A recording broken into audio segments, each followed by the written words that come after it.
Siko? Hah? Dari kayunya. Buat apa sih? Kita ikuti berita lintas nasional.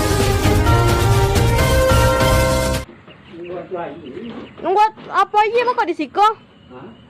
Beredar di media sosial, terlihat tukang ojek di Painan, Kabupaten Pesisir Selatan melakukan percobaan pencabulan terhadap anak sekolah dasar luar biasa atau SDLB di sebuah pondok tanpa berpenghuni pada Kamis 10 Februari kemarin, sekitar pukul 7.45, di Bukit PDAM Rawan, Painan. Kak parah aku. Apa tuh membuat anak kecil di pondok di dalam tuh, Pak? Di dalam tuh ada anak kecil, Pak. Aksi percobaan pencabulan itu beredar di media sosial Instagram @jurnalis_junior. Beruntung aksinya Abang RBT tersebut digagalkan warga. Saat ini diketahui pelaku tersebut sudah dibawa ke Mapolres Pesisir Selatan guna diperiksa lebih lanjut. Oi, Pak. Buat lagi. Buat apa aja kok di Siko? Hah? Dari kayunya. Buat apa Siko tuh, Mas?